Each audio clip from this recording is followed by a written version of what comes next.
Hello and welcome back to Vault Holocron, where today I am going to explain the Snivians. Snivians were the sentient humanoid mammals which were native to the planet Canon Prime. Snivians had the nickname Snaggletooths. They could have blue, brown, Dijon, fair, light, pale, pink or white skin, black or brown hair, black, blue, gold or green eyes, had large nostrils, a protruding jaw, and could have 2 small tusks. Due to harsh winters on Canon Prime, Snivians spent their time in underground caverns. They were good at tracking and many became bounty hunters off-world. Canon Prime, also known as Canon, is an outer rim planet along the Hydean Way, a primary hyperspace route. Canon Prime had harsh winters. Now I am going to explain notable Canon Snivians. First up is Kalub Akji, a male criminal which hid on Colossus 5 due to the bounty on his head. IG-88 went to assassinate Akji. However, IG-88 was shot and beheaded. Akji took the head of IG-88 to the Underlord, the leader of the Galactic Syndicate, a criminal organisation. Not long after presenting the head, he was assassinated by IG-88, who took his head back and killed everyone in the Galactic Syndicate. Next is Brox Anthar, a criminal during the reign of the Galactic Empire. Anthar had committed multiple acts of grand larceny, and was tracked to Hosnian Prime by Marshal Buck Vancto, a humanoid. The Marshal caught Anthar with a bowler, a rope with round weights on either end, which trapped him. Now for Sol Charles, also known as Lil Sol, a young male which lived in the farming city Lund Gorley, on the planet Dirktil. He was bullied by Thick, a Saurin.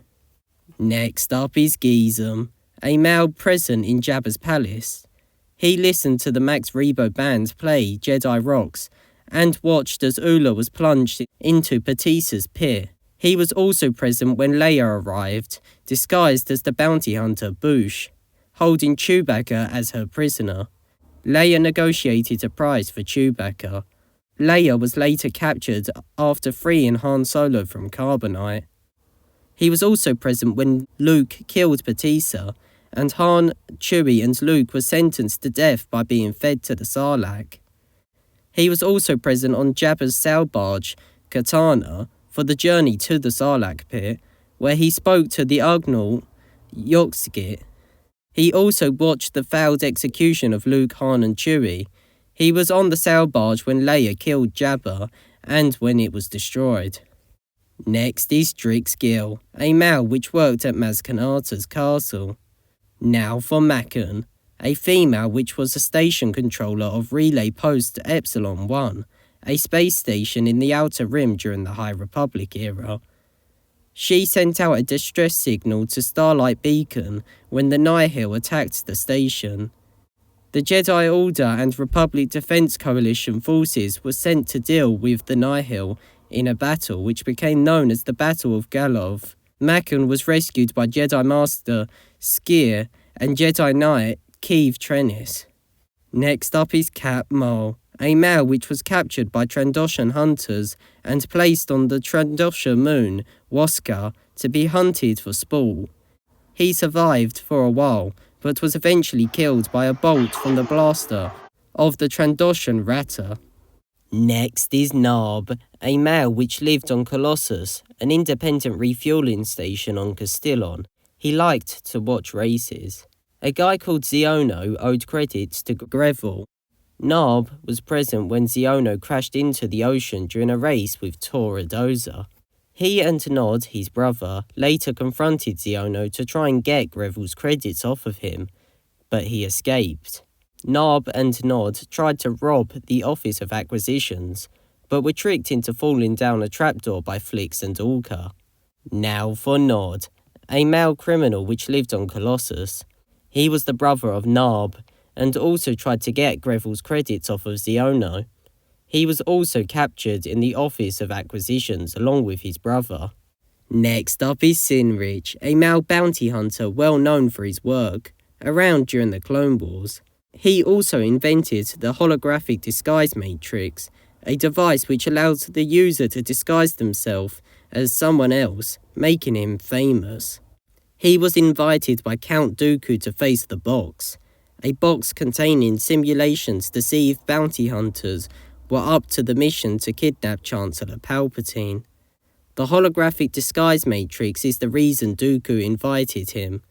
Sinrich died in the box after being choked by Embo and eventually being impaled by an obstacle. Next is Mortimer Snug, a male from the astronomical object Cyblock 7. He worked as a superintendent on the intergalactic banking clan's Cyblock transfer station in the Outer Rim. Snug was there when Maul and Savage raided the station, stealing lots of credits, destroying police droids and taking Snug's cargo ship. Not long after, responding to a distress signal from the station, Obi-Wan Kenobi and Adi Gallia met Snug at the station to ask about what happened and where Savage and Maul may be headed or how to trace them. Snug wondered if Maul and Savage were rogue Jedi, which Kenobi denied, later saying they were Sith. Now for To Kill, a male spice-addicted mercenary that frequented Chalmers Spaceport Cantina in Mos Eisley. He often went to the cantina with his brother Zutton. He was present in the cantina when Kenobi fended off Dr. Cornelius Everson and Ponda Bubba. He was also present when Han shot Greedo. Next is Zutton, a male artist and brother of To Kill. He frequented Chalmers Spaceport Cantina along with To Kill. He was present when Kenobi took off Ponda Bubba's hand. He later left the cantina and was speaking to Nimbanil Mosep Benid in the street when Kenobi, Luke, R2-D2 and C-3PO were on their way to Docking Bay 94. Next is Unidentified Commentator, a commentator which commentated gladiator droid fights in 4 BBY. Now for Unidentified Passenger, a male which tried to leave the planet Seleucami just after the formation of the Galactic Empire. He was stopped by a clone trooper and informed of the new chain code requirement to move off-world. He resisted this, saying that he needed to get off-world, but was pushed to the ground and told to get back in line. He then fled the situation. Thank you for watching, I hope you enjoyed the video, and bye.